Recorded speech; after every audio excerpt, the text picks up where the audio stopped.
The steaks are so tender and so juicy, and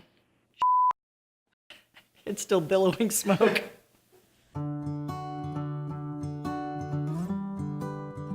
Hi, I'm Madeline from Lakeside Table, and today we are cooking up an herb buttered steak. This is one of my family favorite recipes because it's done on the stovetop and finished in the oven, and that is perfect, especially if you have a family or you've got friends coming over who like their steaks a little different temperatures. Some people like it well done, some people kind of like the cow just walking through the room like yours truly here.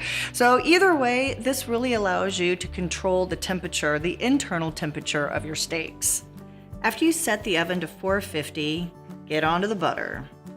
Make the herb butter with your favorite fresh herbs. Personally, I like oregano, rosemary, thyme, sage for my steaks. Chop the herbs up really pretty fine. Add softened butter to the herbs, mix them well, put the softened herb butter onto a sheet of plastic wrap, roll the butter up in a plastic to make a log, and twist the ends and pop it in the fridge. So now for the steaks. Get a heavy skillet really hot. Make sure it can safely go into the oven too. While your pan is heating up and getting really nice and hot, you want to bring your steaks out of the refrigerator and get them room temperature. Season with some really good salt. I like Maldon or coarse kosher sea salt. Now add oil to your skillet, and just before it starts to smoke, put your steaks in and sear them for 3 minutes on each side. You know you have a really good sear when the pan releases the meat and you can pick it up without tearing it. While your steak is searing, grab your butter and cut a tablespoon disc for each steak.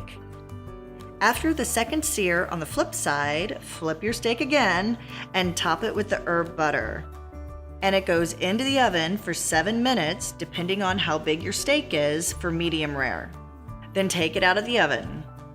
Place a piece of tinfoil over it like a tent and let it rest for another 5 minutes. Okay, I'm not gonna lie. This is the hardest part right here, the waiting. You've got to let your steaks rest, because if you don't, you cut into them too fast, too early, all the juice, all the tasty, juiciest parts of the steak is gonna run out onto your plate and not in your mouth. You don't want that, so you have to wait.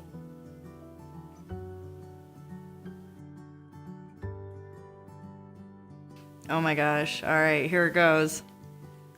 Oh my gosh, crusty, juicy. It tastes like Tuscany. It is so good. The herb butter just infuses all the flavors together. You've got to try this. It's so good. Thanks so much for coming by Lakeside Table and checking out this herb crusted oven steak. And don't forget to head over to lakesidetable.com for the full recipe and lots of other recipes like this.